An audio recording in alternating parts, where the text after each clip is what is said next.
We're running a simple benchmark today. It's gonna be a lot of fun. This is for Baldur's Gate 3. We tested over 30 GPUs for this one, mostly because it's not that GPU intensive, so we had to scale back to older stuff to see how that did. This has been a wildly popular game, and for good reason. And after all of our Starfield coverage, we thought we really should go back and visit Baldur's Gate 3. We kind of missed it when it first dropped, and now is a good time to take a look at it. The game deserves it. So, speaking as a long-term fan of the Forgotten Realms books from way before I started GN, I am excited to jump into this. I played a lot of Baldur's Gate games back in the day, and so this was more of a personal interest to see how it performs than anything else, but hopefully some of you benefit from the results.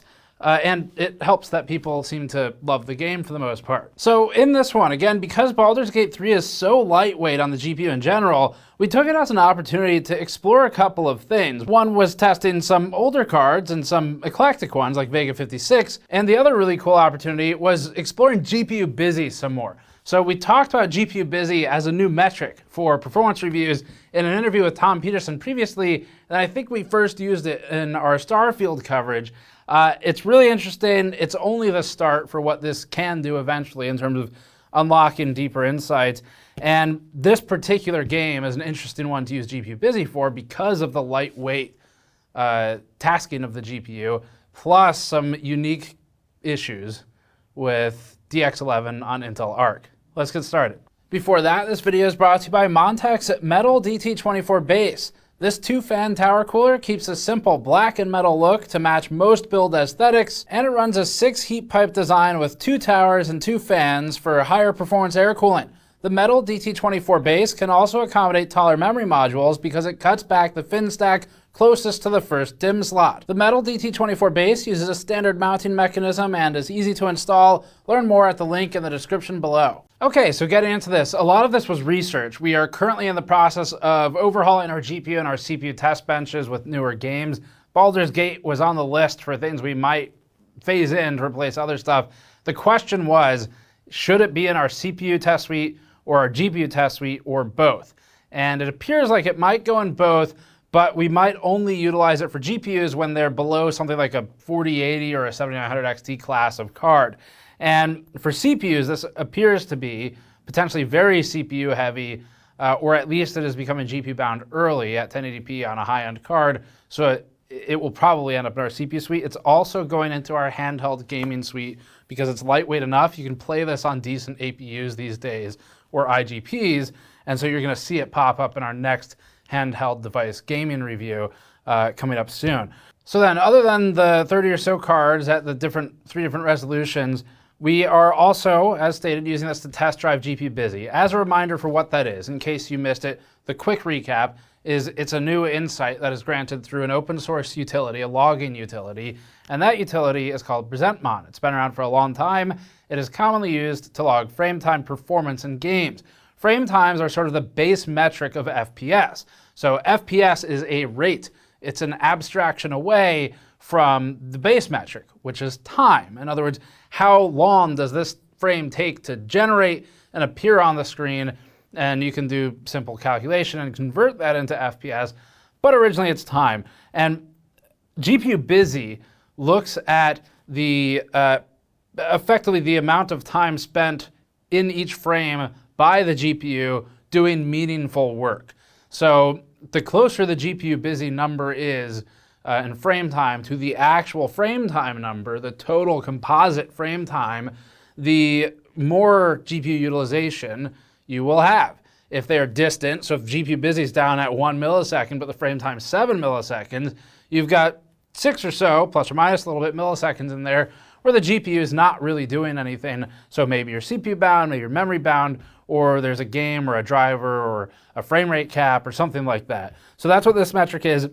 As stated, it's only the beginning, so the hope is that this will expand to allow us to see CPU busy or maybe memory or cache back pressure on, say, the GPU. If we are running out of memory on the card, maybe these metrics will one day be able to tell us that, and they should be able to. It's just if it gets turned on. So, all right, with that out of the way, it's a cool excuse to kind of explore that in this benchmarking. Let's just get right into it. We're going to start with our research section. Research is when we try to understand how the game performs, and we pick a benchmarking location that stands as sort of a heavier case scenario, but not the worst case scenario. So let's look at that. Starting with our research process for a new game is actually really fun. It involves playtesting in various locations and getting to know the game actually as a player.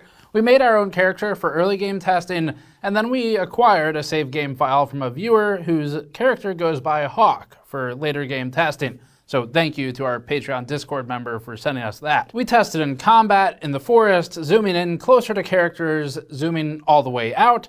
We tested conversations, and we tested in Baldur's Gate itself. The research took place on an RTX 4060 at 1440p Ultra, and we chose this card and these settings because we wanted something that was definitely GPU constrained, but not so constrained that the data wouldn't really be differentiated. Here's the chart. All of these various scenes averaged 69.5 FPS together, if we look at the all average at the bottom of this chart. The lows are behind, but they're steady at 42 and 34. Baldur's Gate City seemed to hover in the 60s, although we encountered one conversation with the troll, and not the kind that we normally see in our comments section, where our frame rate dropped to 56 FPS average. The other conversation was at about 60. These higher quality assets that load in during these conversations with the depth of field and other post-processing effects you sometimes get, those are contributing to that reduced frame rate. It looks nicer, but it's not a constant part of the game. The crowded market still ran at about 67 FPS average. And as for the game start area, including the Mind Flayer scene, we were in the same range as the city, maybe a little higher. Testing in the Hollow, we were around 81 or 75 FPS average at the lower end, and this is a significant jump, and it appeared to be outside of the average thus far. So it wouldn't make the most representative test bench site, and we decided not to use it for testing. Combat in the Wilderness had us in the 70s or so FPS, also higher than Baldur's Gate City itself. Zooming in the Wilderness dropped our frame rate by over 10 FPS. You can see that here on the chart. It's something that we couldn't replicate in Baldur's Gate City. It was much more consistent there. We think this is just related to the proximity of other character models to the camera during testing. Plus, the Wilderness zoom had a longer sight line before occlusion might have culled the assets. As for our bench cores, for this card, it was about 65 FPS average or so, and this was in Baldur's Gate, where we ran down a long sight line during the earthquakes. Okay, with the research done, we can look at the comparative. Tested at 4K Ultra first, the RTX 4090, 4080, and 7900 XTX establish our CPU limit.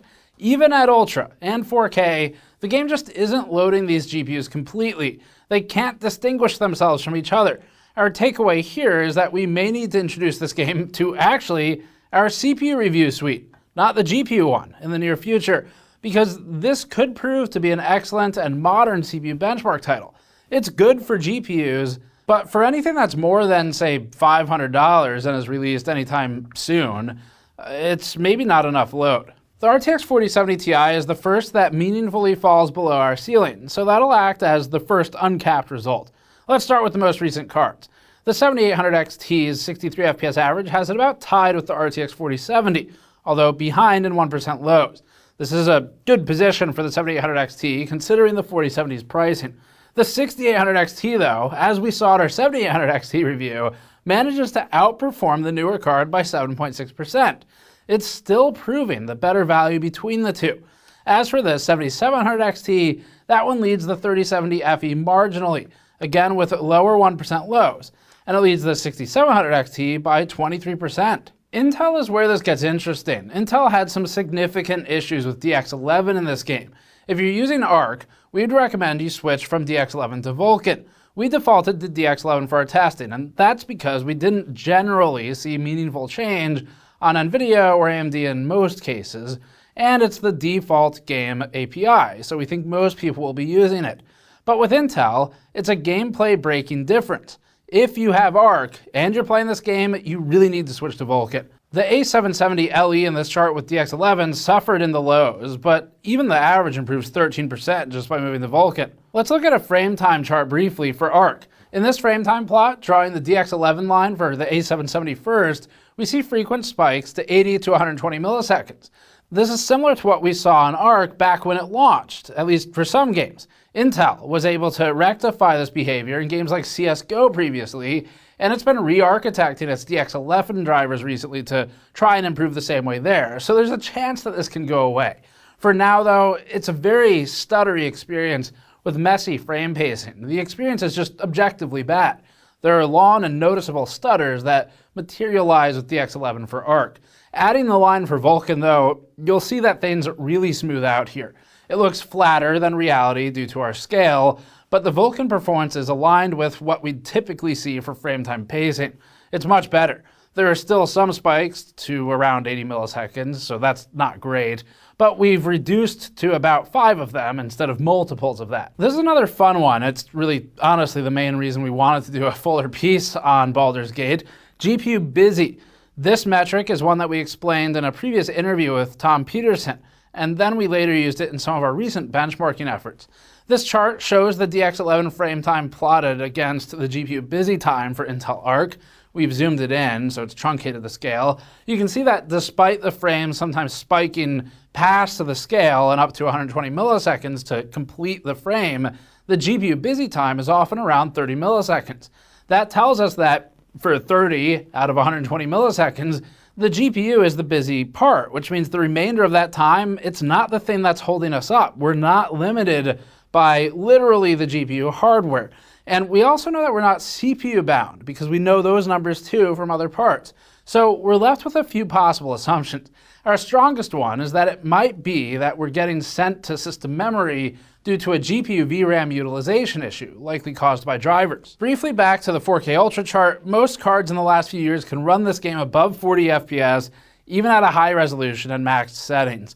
But we have even more tested at lower resolutions. Moving to 1440p Ultra, the ceiling remains about 90 to 95 FPS average peak, or anything in the 80 to 90 FPS range once we do multiple runs and average all of them. We can ignore those cards at the very top. Just know that a 7700 XT or a 3070 and up are encountering our CPU bind at 1440p Ultra. This game isn't that heavy. And yes, we are planning to update the GPU bench platform soon as well, but that'll come with the 14th gen. Even the 3060 Ti here manages 80 FPS, which is more than high enough for a game like Baldur's Gate. Turning our attention to lower end cards, the floor seems to be about the GTX 1070 for what we've tested, if your target is 40 FPS or better. By modern standards, that's a low floor.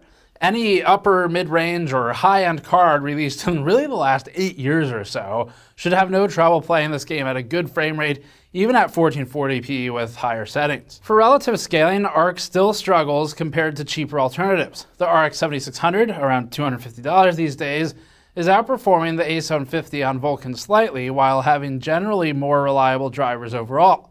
NVIDIA's 4060 offers 2.5% more performance than the 7600, so in this game, it's not strong enough to justify its cost. You'd find that maybe in other games, but not here. Let's move to the big chart. Now we're on to 1080p Ultra, where we have a lot of older cards and lower end cards. To point out a couple of eclectic offerings here, we have Vega 56, the RX 580, the A380 from Intel, and the GTX 1060. We could have gone even lower end, and looking at the data now, this game is even going to be playable on IGPs that are modern, but in terms of discrete GPUs, this gives you a pretty good idea that, yes, this game is very scalable on most cards. At these settings, the Intel Arc cards hold a good average compared to previously, and much more agreeable lows, but they are still disadvantaged against their peers here. They're playable though. Comparatively, the value just isn't good. The RX 6600 equals the more expensive A770. The GTX 1060 remains relevant here as well, with a 41 FPS baseline, which is fine for this game. It's not like it's an FPS. Lowering settings would boost it more obviously. The RX 580 is also borderline, depending on how picky you are. You could drop settings and get it into the 40s while staying at 1080p, but it's doing okay. Intel's A380 struggled. We wouldn't recommend it for this game in general, but it could be made to work. And finally, we ran the RX 580 and Arc A380 at medium as well. There's not much on this chart since the game is so widely playable. You could play it on modern IGPs and APUs without much trouble. The A380 on Vulkan and the RX 580 hover at around 37 to 42 FPS average at medium. So wrapping this up, this is very playable on just about any discrete GPU that's been made of any mid-range or especially high-end tier in the last 5 years, And going back about 8 years, if the card was on the higher end originally, like say a GTX 1070, it still can play this game, especially because Baldur's Gate doesn't need something like 60 FPS. It's a turn-based game for the most part, and even then, it's maybe with some stuttering occasionally, it's playable at lower frame rates. And so this one in particular, it seems like a lot of people would probably be just fine at 40 FPS or something. You don't need to shoot for those FPS gaming numbers. And for performance, based on what we're seeing here, modern IGPs really should be no problem with this. And we kind of know that. We're not including the numbers in this because it's part of a bigger content piece. But coming up soon in our next handheld gaming device review, which is actually getting finalized as I'm hosting this, we will have Baldur's Gate in there as well. So if this game interests you, you should check back. So, no, the graphics are not particularly mind-blowing, but subjectively speaking, they seem pretty good for the type of game that this is, for the focus it has, and for what it's trying to do, and it runs extremely well. And because of that, it means that this is a very accessible game on a lot of different platforms, a lot of different hardware, and that is probably a sigh of relief for a lot of people who've seen how the Starfield launch went over. So, in the very least, this gives us some hope that not every game is going to heavily lean on upscaling technology in the future to try and make up for performance deficits elsewhere. FSR is in the game, but we didn't even turn it on because it's too performant already. It's already difficult to tell high-end cards apart at 4K. So that's it for this one. It was fun for us to work on. Hopefully for those of you who are on older hardware, this is helpful to you so you can figure out what might make sense to jump to. If this is your primary game, you can see there's kind of a limit, easy diminishing returns at like, say, the $600, $700 price classes these days, where if you're only really going to play this, you don't need to buy up to a 4080 or something or a 7900 XT. You can go much cheaper than that and get basically all the performance you'll ever want for Baldur's Gate 3. So that's it. Thanks for watching. We had fun with this. It's nice to do shorter, simpler videos sometimes, and we'll be back soon with some more. So check back for that. Subscribe as always. And head over to store.gamersnexus.net because for the next couple weeks, we're giving away 10% of our store product revenue to Cat Angels, which is a local cat shelter. We've supported them a lot in the past. We're happy to do it again because they wanted to raise some money for a move that they're doing right now to a new location, and we said we'd be happy to help out with that. So head over to store.gamersnexus.net if you'd like to participate. Thank you for watching. We'll see you all next time.